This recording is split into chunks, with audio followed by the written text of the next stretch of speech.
And at some point, I remember there was a kid coming to our school. He had to switch schools. And he had to repeat his class, I believe, from 9th grade to 8th. Came into our 8th grade, that case. And he was looking like a hippie. Long hair. And in the 80s, he had those stretch chains, you know, and the Converse tennis shoes and stuff like that. And he smoked, just rolled up cigarettes. It was weird, like a hippie. It was bohemian, sort of. Yeah. And he was actually telling me about skinheads. And he said, well, they're meeting there in the city and a certain place. And I always was looking for them because all I knew was like what I heard on the tapes. Yeah, you had the taste, but you didn't have the direct access. So I thought I was still, that outsider, I was still alone. But I had that music, I could identify myself with it. It went like a year or two already. And finally, I could get a connection, you know.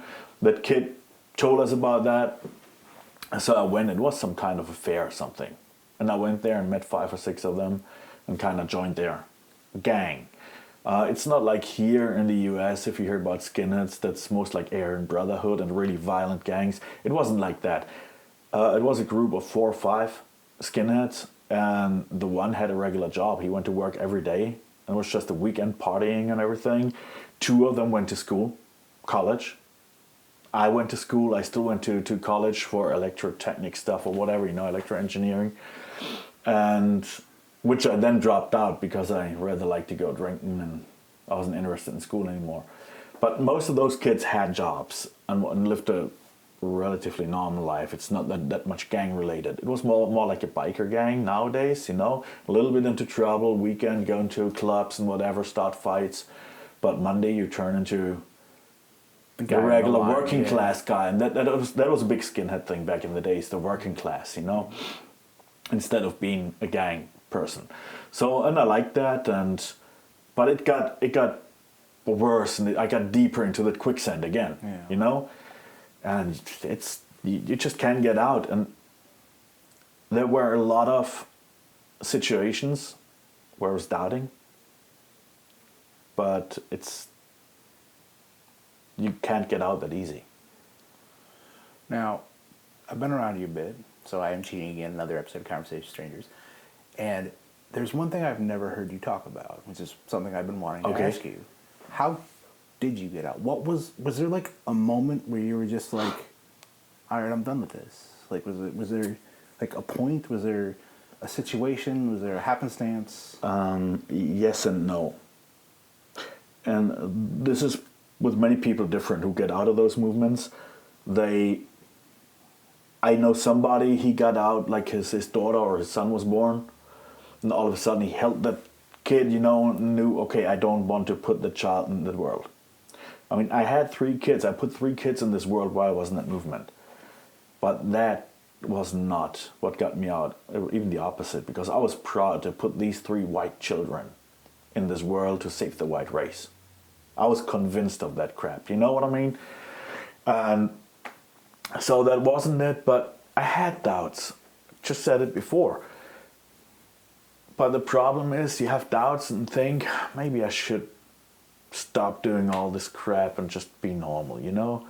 But the problem is, like I said, being Scientology or whatever, or in a gang, or white gang, black gang, Mexican, doesn't matter.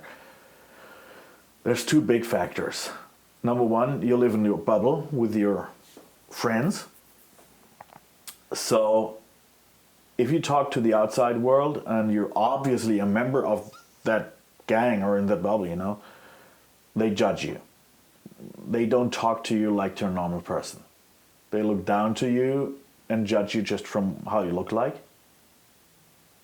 Because they see, okay, you're in some kind of gang. Because of patches or shaved head or boots or whatever. Yeah, they see you with these people. Right, so you talk to them and all they tell you, oh, it's wrong what you're doing. But nobody was really interested in why. Nobody really looked into that. Why did you become like that?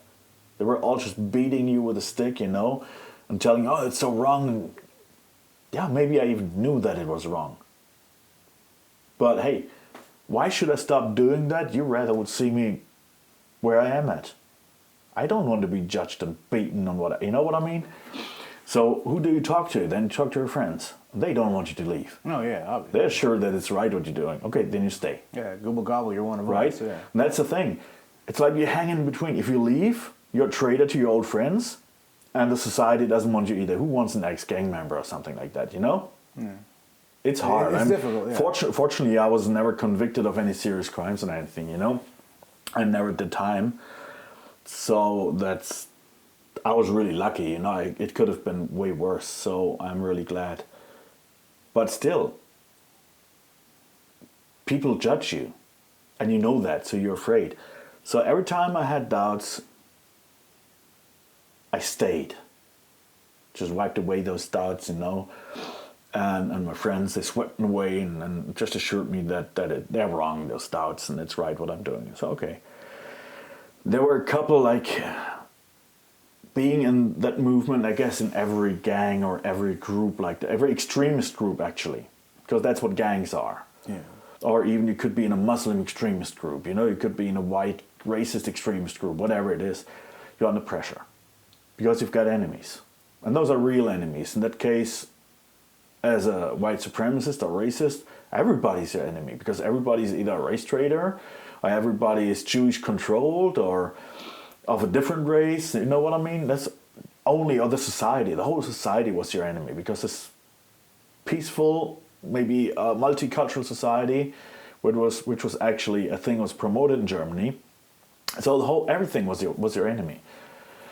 And that pressure, I didn't like it, and sometimes the police would come, raid your home, search the house, and for some reason, because it used, maybe the internet was just new, so one time my house was raided because somebody posted something in my guest book. You know, back then guest books was a thing on internet websites, and I had a radio. Online radio back then was the first white supremacist online radio actually in Europe, and I had a guest book and somebody posted a bad slogan that was banned, and I didn't see it, I didn't delete it, which means in German law means I supported it if I let it be on my website, even though I didn't post it. Well, it got to the police, they got a warrant, raided my house, and that was just stuff like that, you know, the pressure you get up. It's a full-time job, you know, being a white supremacist. You get up, you feel it, you breathe it and everything. And it's always high time, and you're always afraid that the Jews are taking over the world, that the race war begins, you know, just don't know when, stuff like that. That whole pressure. And then you had all these so-called friends that actually didn't care about you. It's like they talk about unity, you know, the big family, but as an individual, you don't really count. Because if you've got problems or whatever, they don't really help. So on all these things, you're back in my head, you know, or back in their heads, they often think that they're wrong too, you know, they know it's bad what they're believing in, and sometimes even admit that. And a lot of those people, I think, are actually deep in their hearts good guys, you know? And it's just, that's just a barrier, it's a wall. You know? It's like that 100-foot or just let's say 10-foot tall wall you can't climb over. And even if you tear it down a little bit, it's still 5 foot high because somebody else is building it up, you know, like the society is doing that, you know. And in my case, it was all these little things. One thing led to the other.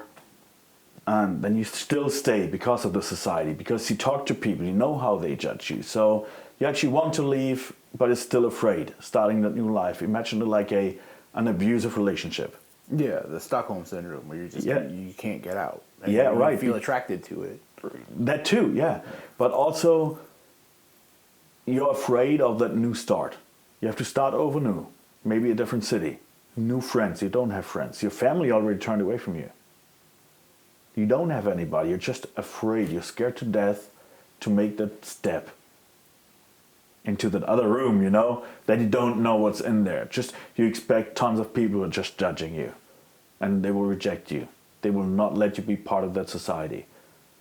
If I can't be part of their society, why should I join that society then? Then I can stay on that side. So I stayed.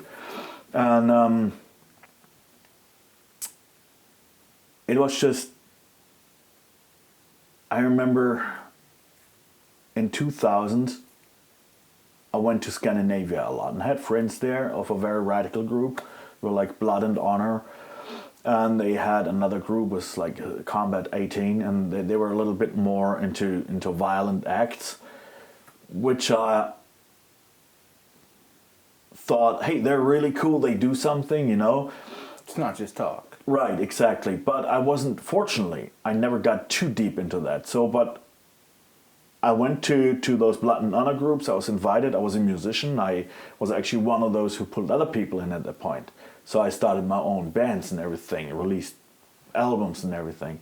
So I went up there, and I remember one day the Scandinavian leader came and asked for a secret meeting. So okay, so we met, sat down, and he said, okay, there's not many people you trust in Germany right now because the Blood and Honor chapter was just banned a month before, and they said, okay, we don't want to deal with any of them. We need some fresh blood in there.